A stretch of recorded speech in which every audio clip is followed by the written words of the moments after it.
Test. Test. Huh. Okay.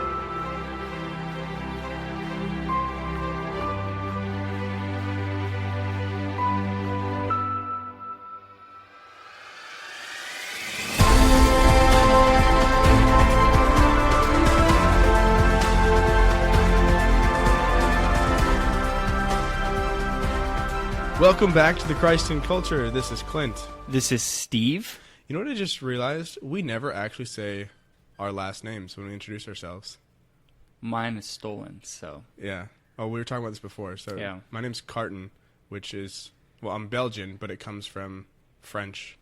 It's like to be a merchant, a grain merchant or something like that. Yeah. And yours is stolen. Mine is Sherman, which can be like Welsh or Irish. It's actually pretty... Is it really Welsh or Irish? It might be German. I thought it was just straight German. Yeah, but... Sounds super German. Well, it's like...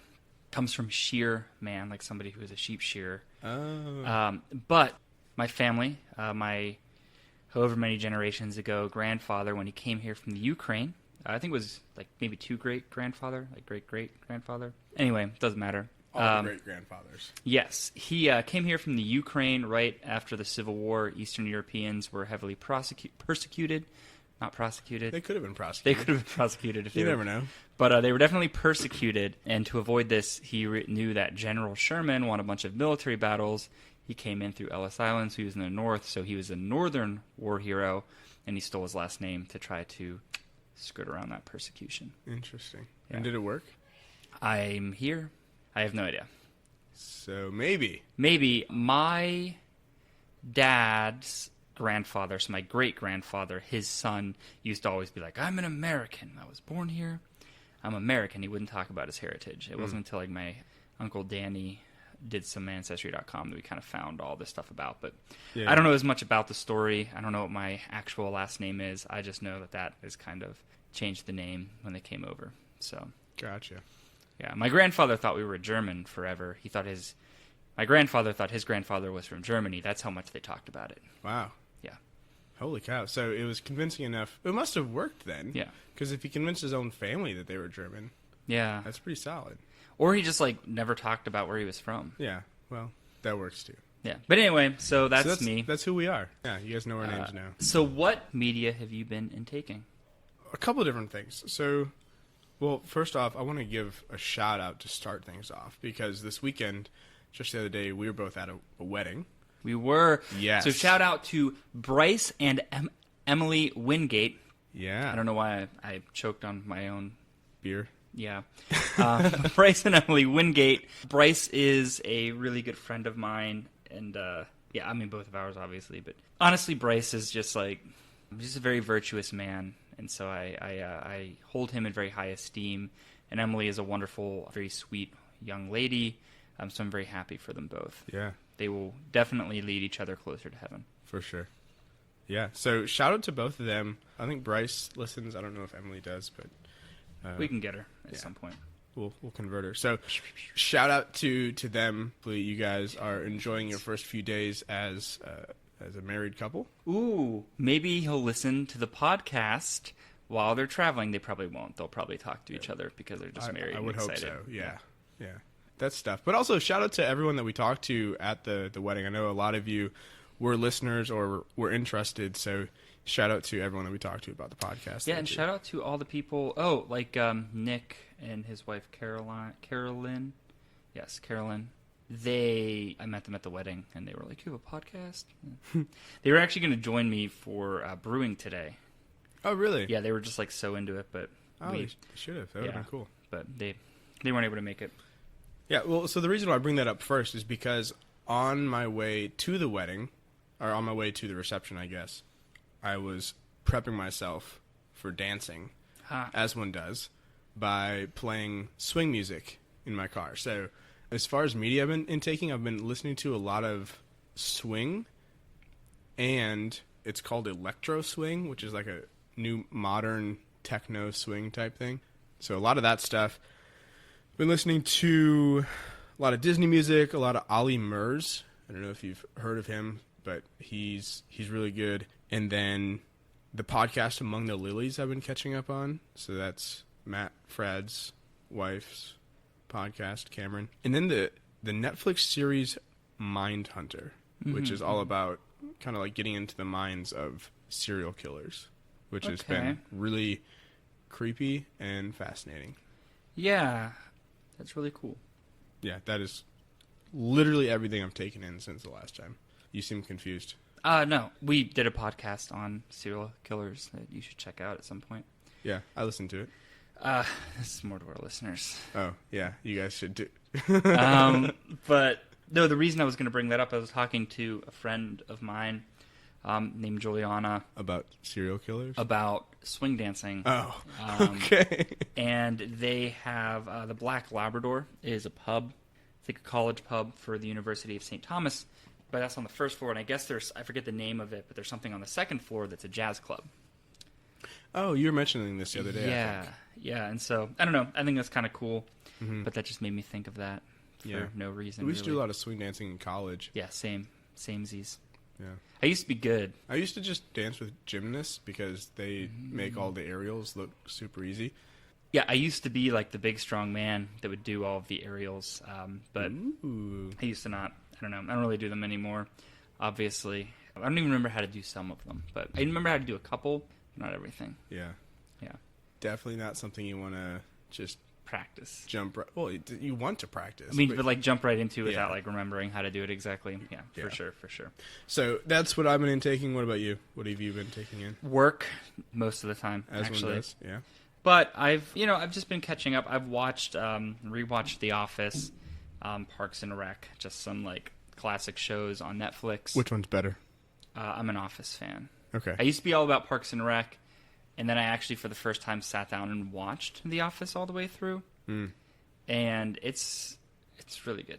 So when I first started watching Parks and Rec, someone told me that they're kind of the opposite in that The Office started out really good and gradually got worse towards the very final seasons, and Parks and Rec started off just stupid and then got really good. Yeah. And I would agree with that 100%. Yeah. The finale of Parks and Rec was the best finale of any TV show I've ever seen. Yeah. I will say that I think Parks and Rec is very accessible. I think you can pick up any random episode of Parks and Rec, and it by itself can be a very funny episode. The Office is one of those shows that you almost have to watch all the way through. Because you the get invested humor in the characters. you can get invested in the characters. The humor is very nuanced. Half the time you're like, oh, like Dwight's very like this is something that Dwight would do, and that's why it's funny. Yeah. Gordon, Gordon. come join us. Okay. Hey guys, we have a special guest. Gordon is here, my brewing partner. It is a pleasure to be on this podcast. Yeah, so we're just talking about media. It's an honor. Yeah, what media have you been taking? Me and Lizzie binged for the first time in a while. It's a cooking competition show called The Final Table. Oh. It was really good. Okay. Really intense. And then What was their niche? Like, why is it different than other cooking competitions? it's all the best cooks in the world, around the world. So they're already well known. Yeah, like Michelin stars of their restaurants or named best chef of India, and they work in it as teams, and they go around the world each episode. So first episode was like Mexico, and they get 3 celebrities from Mexico to come pick one dish that we had to make, and it was tacos, and they have to make tacos. The bottom 3 have to compete again against like the judges, like world-renowned chef from Mexico, and he picks one ingredient that they have to cook with that's from Mexico. Interesting. So, and then they see call the cuisines, and some of them a lot of people there never had a taco. Wait, what? They're from Japan. Not a lot of the cooks there, like they're from Japan or Australia, and they're like, never had a taco, or the last time I had a taco was 30 years ago, because they're ingrained in their culture. Yeah. So. That just seems like so basic, but we also live in South Texas. So. Yeah, it's true. It's true. So other than that, though, and doing my little segue, the other thing I watched, because I was on Netflix, and I saw that Wreck-It Ralph 2, Ralph Breaks the Internet, the Internet. was on there. And I know that Dani had asked us to do a podcast about Shout this. out to Dani Sackford. Yeah, again. So she had asked us to do that, and I was kind of trying to think of what I wanted to do an episode on, and I said, oh, well, why don't I watch this? And that's what I'm going to do the podcast on. So before we jump into that, first off, if you guys haven't looked up Dani's Catechist Scientist yet, you should do that. So Dani is a genius scientist, and what she is doing right now is showing how faith and science don't work in opposition, but they actually work together. So if you work in ministry, you should definitely be looking at her stuff. And if you don't work in ministry, you should do it anyways. But I don't know if you even heard this, Steve, but she told us, I think it was a couple weeks ago or something like that, that someone reached out to her on Instagram, not realizing that she was in Houston. But I did see that, actually. But the person found her through her being on our show. And apparently they found our show through some Life Teen conference, I think. So someone at Life Teen was talking about, maybe Leah? I don't know. Shout out to Leah. She's awesome. But yeah, whoever that was, we don't know who you are, but please introduce yourself on social media or shoot us an email or something. Yeah, we definitely want to be your friend. Yeah, and thank you. We do live in the Houston area. Well, Steve, actually, you live in Houston. Yeah, I live in the Heights. So I'm like in Houston. Yeah, the rest of us are down by like NASA and League City and Kemah in that area. So yeah, we all live in this area. So please, please, please say hi to us. And yeah, all we know is your account was St. P&P Church or St. P&P Youth Ministries. Oh, so yeah. Whatever church that is, shout out to that church. Because I don't know what P&P is. It like Peter and Paul or probably. Yeah. Something like that. Which is up in the Woodlands, I think. Oh, is it? Yeah. St. Peter's and Paul looks like it's out there in, Belleville. Belleville. Maybe. Which is like west of Houston. Yeah, it's like up, it's out there. Yeah. Well, shout out to our friend from there. Sorry we just creeped on you live on air. But shout out to you. Shout out to your parish. Hopefully your ministry is going well, and we appreciate your support. So you're definitely in our prayers. Yeah. So I just want to throw that in before we dove in. But yes, shout out to Dani as well and the Catechist Scientist. Wreck-It Ralph 2, Ralph Breaks the Internet. What are we talking about, Steve? Well, you've watched the movie, correct? It's been a while. It's been a couple months, but yes. Yeah, so I just watched it, and there were a couple sort of themes in there that I think were pretty good. Sort of the big central theme is basically the main story is you have Ralph from the video game Wreck-It Ralph, and Vanellope, who's his friend from the Sugar Rush game, which is like a Sugar Rush racing game. Yeah. And they, they're really good friends, but Vanellope is kind of sad because she knows all the tracks by heart on her game, and so she knows what's going to happen. She knows exactly. It's boring. Yeah, it's boring. Like it's predictable. Like she knows everything that's going to happen. There's no spice to the life. And he gets the guy who owns because they're in video games, so they're in like they're digital sort of in the games, right? Mm-hmm. And they kind of like hang out in the surge protector that all the games are plugged into. Yeah. And then the guy gets Wi-Fi for the first time, and so they have access to go to the internet, but it's blocked off because it's change, and you shouldn't go in there. And anyway, what ends up happening is change is dangerous. Change is dangerous, and so basically somebody breaks Vanellope's game, and then they're going to unplug it, and then she'll be homeless, basically. And so then they want to go onto the internet to find the wheel and give it so that they can fix the game. Yeah, basically they need a piece from, I think, like Amazon. eBay. It's eBay. It's eBay. From eBay in order to fix the game, but it's expensive, and so the guy is just going to shut down the game instead of buying a new one. Yeah, he was like, he's like, the cost of this to replace this wheel is more than this game makes in a year. So like, I'll just not have this game anymore. Right.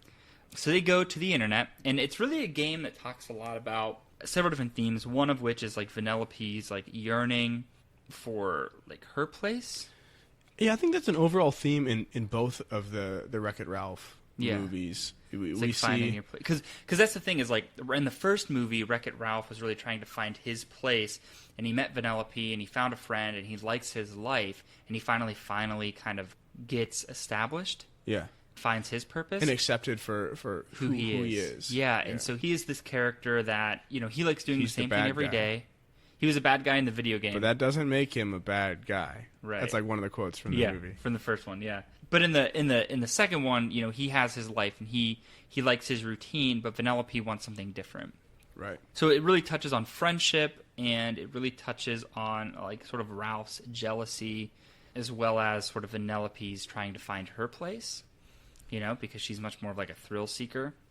And there's one scene where one of the sort of like main side characters, Shank, says like a really good quote that I like, where she says, you know, she's talking to Vanellope, and she's like, you know, I wish someone would have told me this a long time ago, but, you know, friends don't have to have the same goals or like the same things all the time. Mm-hmm. And it's really interesting in terms of basically what she's talking about is, even though Ralph is more of like a, you know, he wants to just kind of like have his small group of friends, hang out, right? I like this because I'm an extrovert. I like to go out there. I like to do a lot of things. I like to have a very busy schedule. Clint, you are an introvert. I am. You like to kind of chill, like, you know, play some D&D, read some books. That's me. You know? But we're still friends because we don't have to want to do the same things. You don't have to want to go out all the time, right? Yeah, I think there For needs us to to be be friends. some kind of connection, because obviously we have other things in common. Right. Right, and we've talked about on here before, I think, the Aristotle's Rule of the Transcendent Third. Mm-hmm. Right, so his concept was that for any two people to form a relationship, there has to be some third thing that, as they grow closer to that one thing, they also grow closer to each other. It's kind of like Right. a triangle. As you get closer to the tip, you get closer to the other line. And so I think there has to be something that is that connection. But like you're saying, it doesn't have to be all things. Right? Yeah, exactly. So Vanellope and Ralph had stuff in common, but their personalities were just Very different. Yeah. Yeah. Yeah, and so she wanted to go play. Basically, she got into this other game that was much more exciting. Well, I forget what it was, like Slaughter something. It was Slaughter Race, I think. Slaughter Race, that was it, yeah. And so it was just like which this, has an awesome song to it. Yeah. As part of the movie. and so it's just like this really cool game that's constantly, because it's online, it's an online game, so it's constantly getting patches and updates, and so things are constantly changing and being updated. And so they add her code to it, and this is through the whole progression of the movie. So she kind of finds her place, and the last sort of scene is they are Spoiler. yeah, well, they are sort of like talking via video chat, and they're going to visit each other whenever they can. And Ralph finds new traditions with the other people back at the arcade. That they start doing like dinners. They start, you know, he starts to expand his friend group beyond just Vanellope to the rest of the people that are there, Right. that also care about him, even though for most of it it's just him and Vanellope. And he kind of has this moment, and I'll touch on this, is this moment of one of the main themes is Ralph's jealousy. Like, he doesn't want to lose Vanellope. And then when he tries to hold on, I think this is true in all relationship, when we try to like hold on to it and we refuse to, like when we want to maintain control of that other person, you end up losing that person, right? Yeah. So this actually reminds me of the wedding, right? So remember the homily, Father talked about how this comparison of like marriage being like holding the other as a rose petal in your hand, right? Because a rose petal, if you hold it too tight, you squish it and it dies and it shrivels up. Same thing if you've ever tried to like hold like a small like lizard or frog or something in your hands, you have to like give it a little bit of space, right? And that's kind of like what we're talking about here, where Ralph didn't really understand. He was holding on to Vanellope so tight and not necessarily not focusing on other relationships, because I think he was getting better with some of his other friendships in his own game, but he was so tied up in this relationship with Vanellope that any change would have just wrecked him. And that's not what we're called to live as Christians. We're called to as things are given to us, as people are put into our lives, to cherish that and see that as a blessing and to see Christ in that and enjoy that and live to the fullest while we have that. But when it's gone or when it leaves, to allow it to do so and not let it overwhelm us. Right? Yeah. We're supposed to let things pass by. Yeah, and so the way he kind of he ends up getting a virus that scans insecurities and then copies them. Yeah. Which, this is super funny. Yeah, but he first off, the first thing he does is he releases it in the game, and it copies Vanellope because she isn't really from any game now. Yeah. And so she's a little bit of a glitch character. And so it scans her glitch and basically crashes the game she's in and has to reboot. And they have to get her out because she's not written into the game's code. And so she'll cease to exist if it erases her. Right. So in an effort to try to keep Vanellope, he actually almost like kills her by accident, right? Which is like this just extreme version of like potentially losing somebody by trying to hold on too tightly. Right. But Crushing the rose petal. But then the next part Is it scans him because he's insecure. because he's insecure because he's afraid that he's going to lose Vanellope, and it copies him all over. And basically, the internet's crashing with what it's called the Ralph virus, Yeah. and it's because like it wants that relationship. And I like that scene a lot. It's very funny, but I like it because it's really like a funny way of showing self-introspection. But it's like Ralph actually has to face himself because he's actually facing copies of himself in his insecurity. Yeah.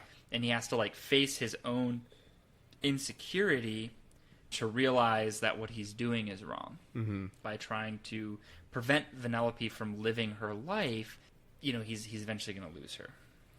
Yeah. I don't remember. What did they have to end up doing to actually beat it? Beat the bad Ralphs? Ralph basically like had a conversation with it. That's what I thought. And he was just like, look, like we can't like We can't do this. like this, Yeah. like basically realizing that it was innately selfish and that Ralph's big concern was losing Vanellope. Now the game that she was going into was dangerous, and so he had legitimate concerns that even Vanellope recognizes. And in our friendships, like it's good to bring up concerns of things that are self-destructive behavior. But like, you know, her code was written into the game, so like she wasn't going to lose herself if anything happened. So she was ended up being safe, right? They did all of that for her. But initially, like, he didn't care that he didn't think the game was safe. It was just he didn't like it, and he didn't want her to like it. Yeah. Because if she liked it, then they weren't going to be able to hang out every day doing the same thing. Right. Just go to work, come back, drink some root beer. Because that's what he wanted to do. Yeah, man, this is making me think of kind of like the different Catholic Twitter communities where we have these like ultra rad trads who are like nothing should change, everything else is dangerous, and then we have the opposite spectrum where we have everyone just wants to like change things and be, I don't know, more on the liberal side of things. I don't know. And both are good, but what we see in these communities like on Twitter and stuff like that is this conflict that you're talking about between Vanellope and Ralph minus the conversation. Yeah. Right? And so like you said, what fixed the harshness was when they finally had the conversation. First Ralph with himself and then Ralph with Vanellope. And then once they had that conversation, they were able to start working on things and realizing where they were both making mistakes. And we're not seeing that in our own church. Yeah, and so what I've actually noticed a lot, and I actually just was talking about this with somebody else, is a lot of times I will go to a parish that has a very reverent mass and is really traditional, but like just has a very beautiful and reverent mass, right? Which is something that I like. But they've got like no ministry at that parish. Yeah. And then I'll go to a church that has great ministry, and then I'll go to mass, and I'm just like, this seems irreverent. Like, I'm just not feeling the same thing. And I'm always like, why can't it just be both? Like, why can't I have the reverence of the beauty of the depth of the church, but also that the church is alive? Yeah, and that's what we're made to have. And like, why can't and there are churches, and I'm not saying there's not. Right. Yeah, but it's like, I'm like, I feel like it should be both. Like, we should have these vibrant ministries, but also like a beauty and respect for the Eucharist. For sure. Yeah. Yeah, I think that's a good connection. One kind of thing that I remember from this movie, do you remember the trailer when it first came out? It was like Ralph and Vanellope inside of this game where they're feeding this rabbit. Yeah, the rabbit, which never made it into the movie. It did. I missed that. Maybe it was an extra scene. I don't know. But it was definitely in there. Okay. And so basically what happens is they go into this game and they have to like feed pancakes go to the rabbit. I don't remember what the other one is. Oh, milkshakes go to the kitty, pancakes go to the bunny. And so they go in, it's like this little kids game. And so they're like, oh, we can do this. This is fun. And they're like playing the game. And then Vanellope walks out and she's like, hey, look, I have more pancakes. And Ralph's like, this is great. Let's just make it go faster. And so they just like take all the pancakes and they're like breaking the game, but they're just like feeding this rabbit. And pretty soon this rabbit is just like obese and he like can't eat pancakes anymore and he's like struggling. And they just like don't get it because they're just having fun playing the game. And I think we can look into that obviously as a little bit of like forced gluttony. Yeah. Right. But at the same time, just like gluttony in like our lives as well, not necessarily just with food, but the excess. Right? Yeah. We get so blinded by the game or whatever the activity is that we realize that we are latching on to something too much. Well, and I also think it is almost a take on relationship in terms of when we're focused solely on ourselves, our own enjoyment, then we can very easily use other people, right? Like that rabbit that they were basically they were destroying this rabbit because it was for their own amusement, and they didn't think, hey, wait, this rabbit literally is going to like blow up. Yeah. Or the kitten who's not getting any food. Yeah. Which obviously it's a game, but it's like we are so focused on this that we are just overindulging in this. I mean, it goes back to like different ministries again, right? Or anything in our life, but I mean, we work in ministries. So this is what I'm thinking of. In ministry, we might get so focused on one thing. Maybe it's service projects. Yeah. And our parish is going to be the service parish. And we just get so focused in that we get so focused where we lose sight of everything else, where it almost becomes unhealthy. And we're losing sight of why we're doing the service. We're no longer seeing Christ in that, but we're just doing the service for the sake of service. And we're forgetting this other aspect of what we need to be focusing on. Yeah. No, that makes perfect sense. I think those are really the big themes that I know. Is there anything else that you have that you can think of for the show? I'm trying to remember some of the details from the movie. I remember the Disney princesses were hilarious. Yeah. Well, they kind of were just making fun of Disney. Yeah, but it was really Disney like making that. Fun of themselves. Yeah. It actually was them making fun of themselves, and then they made fun of the movie Brave because they couldn't understand her, and they were like, "What'd she say?" And they were like, "I don't know. She's from the other studio," which is like like a jab against Pixar. Yeah. But it was very, very funny. But I don't think there was like a whole lot of ton of themes. It was just sort of like, I don't know. I really thought the movie's biggest things were introspection, not being necessarily afraid of change, and making sure that like we're not trying to smother, like that our relationships and friendships with others are not about us. Like it's not about what that person gives us and us trying to hold on to something, but it's about how we can serve and love that other person.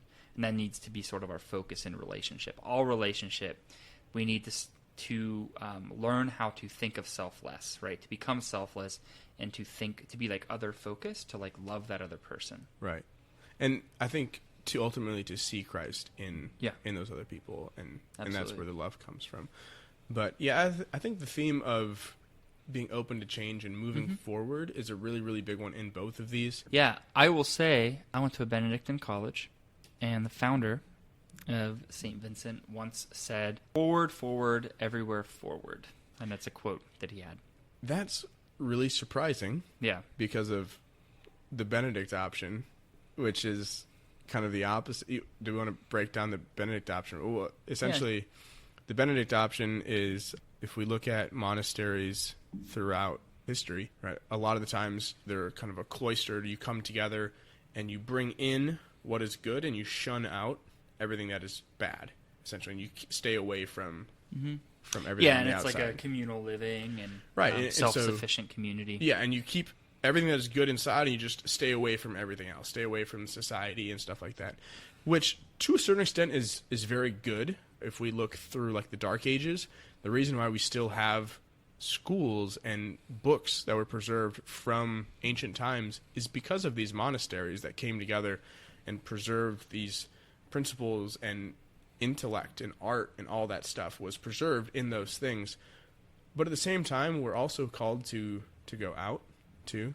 So I just think it's really funny that your Benedictine college... Yeah, the founder. Well, Yeah. and the funny thing with Boniface Wimmer, just a little side tangent, is that he knew he was called to open a Benedictine monastery in the Americas, but his abbot told him no, and so then he went to the king of Bavaria, it's like a German king, and got permission. And he did it anyways? And he basically just did it one above his head. And so they sent him, and they only sent him with novitiates. Yikes. They didn't give him any solemn monks. They sent him with novitiates.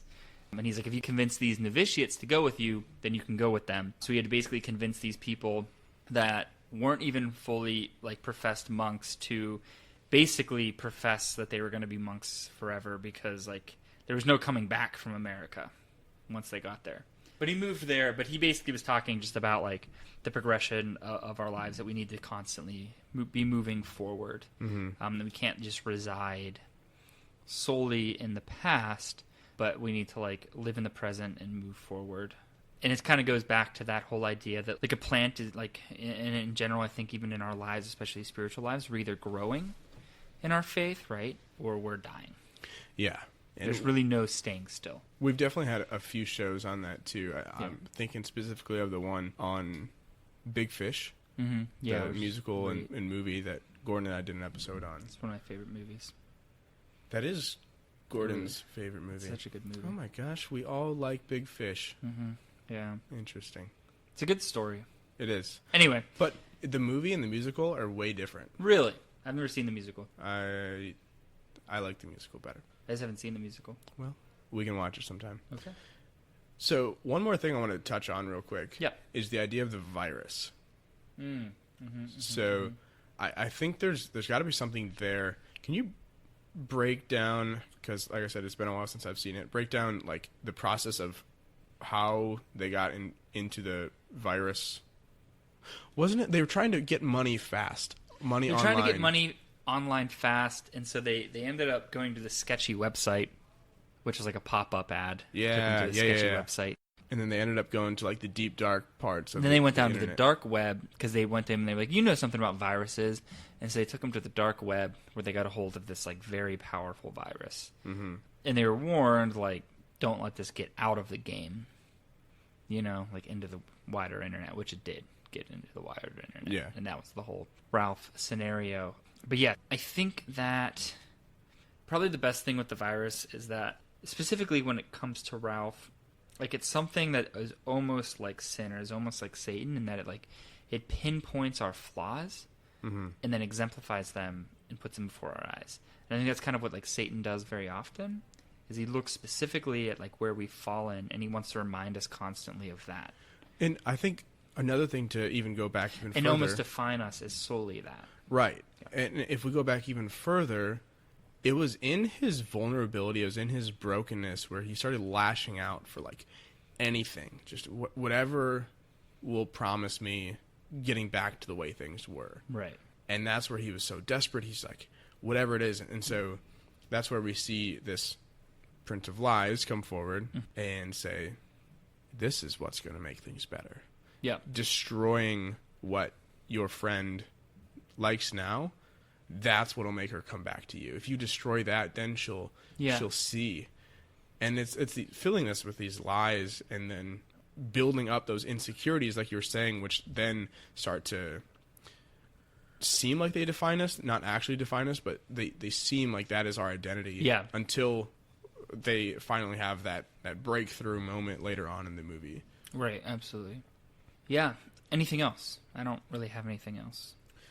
No, it's going to be a pretty short one, I think. Do you have any challenges, though? Yes, I think that my challenge is in the spirit of kind of change and growing as an individual, right, and expanding our horizons, is to try something new. Like a new just thing anywhere, a new thing in our faith?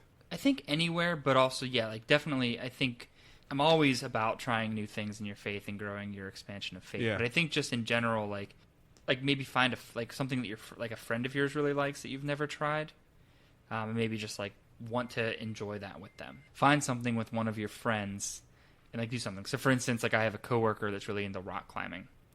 And so no I way. could try something like that. Rock climbing's awesome. There's like a climbing gym right by my house. Yeah, that do he it. goes to. It's so fun. And so something like that, right? Like just like find something that maybe is slightly outside of your comfort zone. But the reason I say that too is because I think that helps us in our spiritual lives. Like when we do those things that step outside of our comfort zones, it helps train us to be able to step outside of our comfort zone, which God very often is calling us to do. Even if it's not something that you enjoy right away, like maybe you do this rock climbing thing and you realize like, oh gosh, I don't like rock climbing.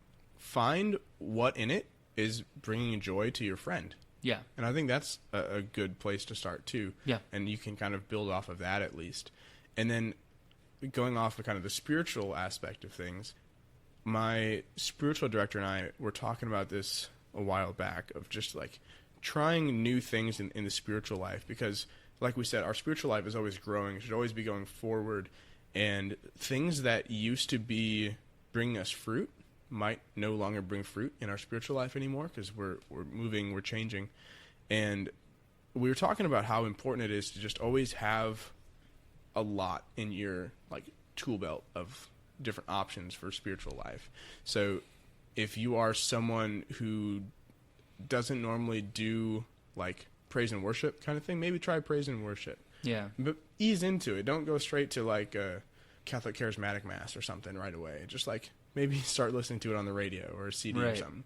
Or if you've never done like a silent retreat, like start moving towards something like that where maybe you just do a holy hour of complete silence. Yeah. And then maybe you work down that kind of road. So just try something new in your spiritual life, but don't dive right in. Ease into it and just try and see if that's something that you can add to your spiritual tool belt. Absolutely. Any other additional shout-outs you have? Trying to think. We did everyone from the wedding. We did everyone from Dani's connection. I can't think of anyone right now, to be honest. All right. Other than that, but you can shout out your mom.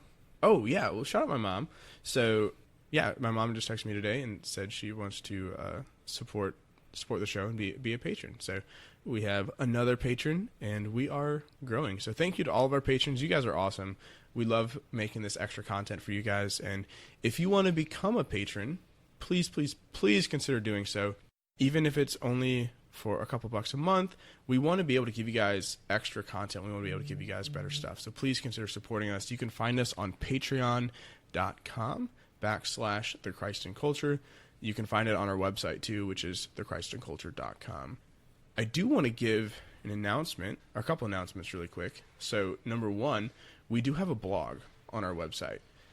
We have been a little slow in putting stuff out in the past couple months over the summer, but we're going to be getting back into that. And we do have some people that do blogs for us, if I'm not mistaken, right? We do, and that's what I was going to say. So we want to offer to you guys, if you are someone who likes to write and you are interested in doing this thing that we do on the show, the Christ and Culture thing, I want to challenge you guys to write a blog and submit it to us. And if it's something where we can kind of see where you're going with it and we like it, we'll put it on the website and we'll add it to the blog. So if that's something you're interested in, go ahead, write something up, send it to us. You can get a hold of us at our social media, which is @OnTheAdventure2 on Twitter, on Facebook, which is The Christ and Culture, and then you can get a hold of us at our email, which is the Christ and Culture @gmail.com. Yeah. And the other thing is we will be doing, for our 100th episode, a live show with a live audience. So we have asked some people to come join us in that live audience. If you're not able to join us, we will also be having live streams on Facebook, Twitter, YouTube, and Patreon. So you can get us on any of those sources. You can join the stream, contribute questions, contribute ideas. We want you guys to be a part of this. The stream is going to be next Wednesday, September 11th at 7 p.m. Central Time. So please, please, please tune in for that. Join us. It's going to be awesome. It's going to be fun. So we hope you guys can be a part of it. Cool. All right. Any other shout outs for you? No, I do not. Like I said, just like he said, please just feel free to reach out to us. We love hearing from y'all. We like hearing about those connections. And thanks for joining us on the adventure. We'll see you next week. Bye.